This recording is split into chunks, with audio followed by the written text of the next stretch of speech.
What's up, everybody? PJ Braun, president of Blackstone Labs.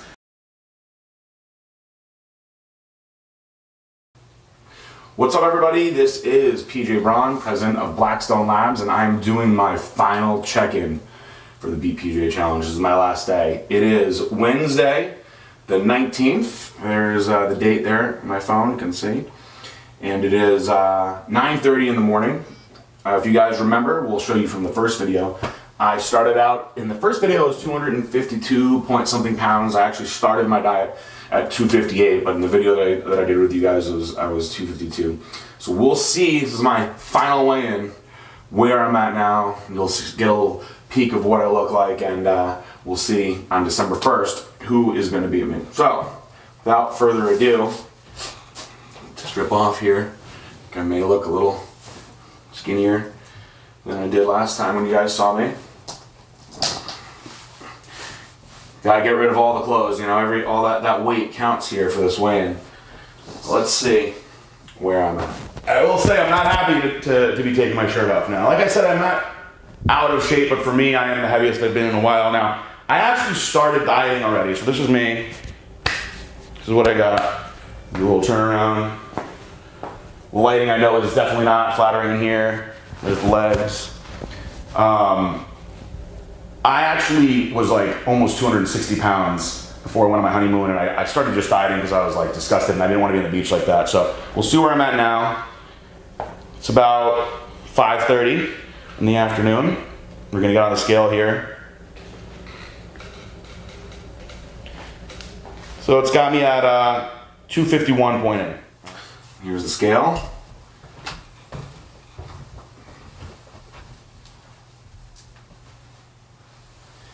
225.1.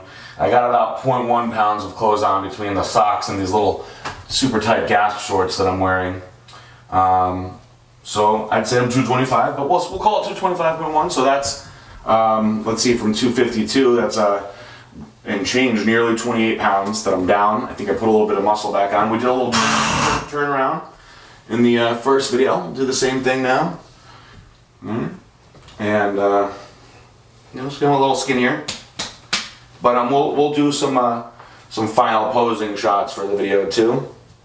And the next time you see me, it will be when we are announcing the winner, which we know is going to be me. So guys, now that I have weighed in finally in the contest, you know, I was going over some things last night, and I jotted down just a couple bullet points that I felt like I wanted to throw in to this video to understand like what this Beat PJ contest like wound up being for me in the end. And it's like, to understand that, you know, you have to understand what bodybuilding means to me. And like, bodybuilding means something different to everybody. Some people just got into it, you know, because they wanted to pick up chicks and they figured muscles would help them. For me, a lot of people know my story, and I don't really want to get too into it. I know the people that are my fans know. Maybe some of the people that are new followers don't know. But you know, when I was a kid, my parents were divorced, and I was getting into playing football. Football was my life when I was a kid. I played 5th, 6th, 7th, 8th all through high school.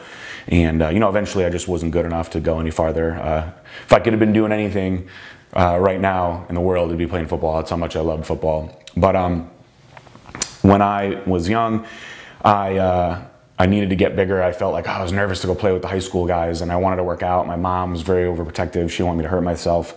But she actually reached out to my biological father, who was a natural bodybuilder, and said, you know, your son really wants to work out, blah, blah. And he wasn't in our life at all, but he showed up one day at my mom's house with a truck. He had a big moving company, successful moving business. And in the truck, he had all these sand weights, benches, and the Arnold Schwarzenegger Encyclopedia of Bodybuilding. And I read that book from start to finish, and I taught myself how to work out in my bedroom. And I was super hooked on it right away. I remember when I first started, of all my friends on the football team, I was actually one of the weakest ones. But after like a month, I was one of the strongest guys. And you know, I was like teaching guys the things that I learned in the book and stuff. And my mom had reached out to my dad, and she was like, "Man, he's so into it. He's just like how you were. You know, you should really see it. It's amazing." And it actually got him to come back around. And you know, he would bring me to the gym with him, and it was like amazing, like bonding session. I thought he was so jacked. I remember, you know, his arms, like, remember one day I asked him how big your arms were, and he was like 18.5 inches, and I remember being like, whoa, you know, and you're a kid and you think your dad is larger than life anyway, but it didn't really last that long. And you know, my dad was like, he was very strange with me in the gym. He would like brutally push me beyond failure, to the point where it would like be close to hurting me. And you know, he would say there'll always be somebody that's bigger and better than you, and you have to remember that. And I remember like that being like what fueled me when I was a kid. And then eventually he disappeared after a short period of time, and you know, it really broke my heart. You know, I remember that was the day when I knew that I was going to be serious with bodybuilding, you know, and I said, I'm going to be bigger than better than anybody and prove him wrong. And I just went nuts, just with anger and rage and training all through high school, like into when I was, you know, working and going to college and you know, growing up, I spent all that time angry, you know, trying to prove him wrong. And eventually, when I got into coaching, you know, I found like a huge release in coaching, because I felt like I had all of this drive inside me to be the biggest and the best, and to strive for perfection, that I could take all this knowledge that I've built through anger of proving somebody wrong all these years, and put it into other people in a positive way, and not have them have the anger that I had. And you know, a lot of the people that worked with me said, you know, like, PJ made me feel like I was the most important person in the world. And I almost kind of like lived vicariously through my clients. But eventually, I got to the point where, you know, I was, you know, later in life, I'm in my early 30s, and I'm starting this new company with Aaron, and things are going great. But I still had a lot of anger inside me. And you know, I think I was doing a lot of things to be the best for the wrong reasons. And that's when I had a very life-changing occurrence. I found out that my dad had cancer, and it really freaked me out. I hadn't seen him in years, and I knew that I had like a lot of unfinished business with him. So I went into this spiral for a little while of like drinking and doing like painkillers and all kinds of stuff that I wouldn't normally do, and just trying to like block my mind of like how to like deal with this. And then finally one day Aaron said, you know, like, what the hell is wrong with you, man? Like, you got to go and do something about this, like straighten yourself out. I don't know what's going on with you. And I decided to, I remember the date was June 7th. I decided to fly home and go and find my dad. And, you know, it was really, really a very difficult thing for me to do. I met him at his big office facility that he had, and it was cool to see like how successful of a man he is, you know, even though, you know, he had no clue of like anything that I was doing. And, you know, when I saw him, he was very like skinny and weak and frail, and it was very like strangely like ironic, considering, you know, like how I remembered him, you know. And he couldn't really talk that well anymore because he had a form of throat cancer. And you know, I said to him, you know, we talked, I asked him about his cancer and stuff, and he told me all about it. And he said, something positive will come from this, you know, I will beat this. And I said, well, I can tell you something positive that will come from it. I mean, I hope that you feel that way, but you know, I wouldn't be here right now if it wasn't for this. And you know, I just want you to know, you know, I brought him a lot of magazines and things and pictures and stuff that I was in. And I said, you know, I spent my whole life, you know, trying to, you know, do something that I thought would, sorry, you know, would, I spent my whole entire life dedicated to bodybuilding because I thought that I wanted to prove something to you. And you were in my life the least out of everybody, but affected me the greatest. It's really ironic because I hated you so much all these years. But because of that hate, some really awesome things have happened to me. I have a really nice life, so I don't want to hate you anymore. And I want you to know, like, if there's anything I can do to like help you, like with the cancer and everything, like I'll do anything that I can. But I just need to like get past this part of my life. And that was the first time, like, he said, you know I was a really bad dad, but I have always been, like, proud of everything that you did. And he had like a draw of like pictures of me and stuff. Sorry, I didn't think I was gonna cry like this. But anyway, after that happened, I'm gonna try to get out of this now. That's when I actually retired from bodybuilding, and I retired from coaching officially to put all my time into Blackstone Labs. It was kind of like I had this weight that was lifted, like something that I was doing all these years, and it was finally like okay to move on to a new part of my life. And 2 weeks later, after my head was cleared, I went to Houston, and I told Celeste that I wanted to be with her, and my life has been, amazing since then.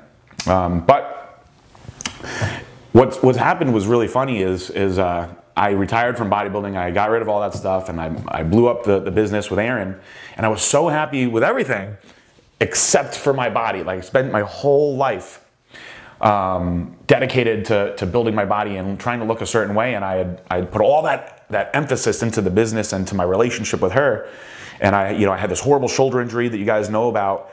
And for the first time in my life, I looked at myself in the mirror and I was like, man, I am disgusted with how I look. And that is when I really started getting inspired to do this contest. It was when I was on my honeymoon, actually, that I was like looking at pictures that Celeste took at the beach, which I'm actually gonna show you guys one of them in the video, where I was like, you're not allowed to post any of these, man. The people that have been following me for years and stuff, they're gonna be like, what happened to this guy? And I thought I was gonna have to have a reconstructive surgery. And so I was like, you know what, let me get in shape for this surgery. We'll put some spin on it. We'll work something out, and we'll do a cool contest for Blackstone Labs. And that's what we did. But along the way, two good friends of mine, Flex Lewis and Jess Silver, my massage therapist, also Flex's massage therapist, who works for a doctor named Dr. Nick Ruggiero. They both were like, you got to go see this guy before you have surgery. He's amazing. And when I was going to see him, I thought I was done. I couldn't even do shit in the gym. I was going to the gym trying to figure out what didn't hurt. During this contest, he is almost 100% healed my shoulder. And the craziest thing happened. I started really getting the itch to be a bodybuilder again. Only now, for the first time in my life, I was doing it for me because I wanted to do it, not to prove something to somebody else. And when I was doing this contest, I knew that I was gonna get real serious. Like, I can't do anything in life without going crazy 100% serious. So I think Aaron kind of knew that too. That's kind of why we started like designing these videos. Like, maybe PJ will do nationals. Maybe I'll go and I'll qualify and I'll go and show up at nationals, because I do think that I have what it takes to win nationals. But the main thing that was important to me is that I wouldn't get on stage if I didn't feel that I was better than I was last time. And with this shoulder injury, I still can't hit some of the poses properly. I can't hit lat spreads, and I have a very hard time even grabbing my hand in the side tricep. So I went to Dr. Nick literally 3 or 4 times a week, every week, did all kinds of intensive physical therapy. I mein, we're talking ART, massage, stim, ultrasound, everything, as thorough as you can get. And I really couldn't put any more into this. And I still don't feel that I'm 100%, and I wouldn't want to get on stage like that.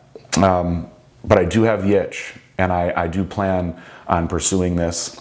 Another thing also was, do I want to go on the amount of gear necessary to compete at that level? It's a big question, because a lot of guys I know are dying now, and it's heartbreaking. Mike Matarazzo, the most recent,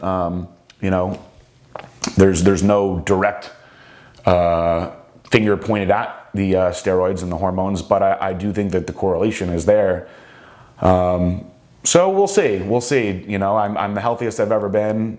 I feel like I look pretty good. I know you guys think I look great, and you guys think I should do nationals. I mean, you're seeing me by myself, so you're not seeing me against these other high quality guys. That changes it a little bit, but I think the comeback is there. So just wrapping this long, confessional up, I want to say thank you, of course, to my partner Aaron Singerman for giving me like the little like wise ass remarks, but also the sneaky little nice comments that made me want to push a little harder. And also to Dr. Nick, man, I love this guy now. Dr. Ruggiero, he put me back together. He's amazing. Thanks to Flex and Jess for getting me in there with him. A huge thank you to Celeste. She's been so awesome for this. I used to tell people, you know, to me, like if you want to bodybuild, you got to either be a single guy and a hermit, or you have to be married and have somebody that's really, really supportive. And the latter is the circumstance with me. And she's just so amazing. Like I can't thank her enough for how much of a help she's been with this. And sometimes I just zone out thinking like, how did I get so lucky? But also, I want to say a huge thank you to everybody who participated in this contest, because you guys really motivated. I liked the trash talking. I liked that we had some women in the contest. It was a really, really fun experience for me. Like, you're probably looking at me like, this guy went all through this tanned, like he's gonna get on stage and isn't getting on stage. I feel like the reward I got from this, for how good I feel now, is better than any trophy that I could get at the end of the day. So thank you for everybody that participated. And that's it. No more videos from me for a little while.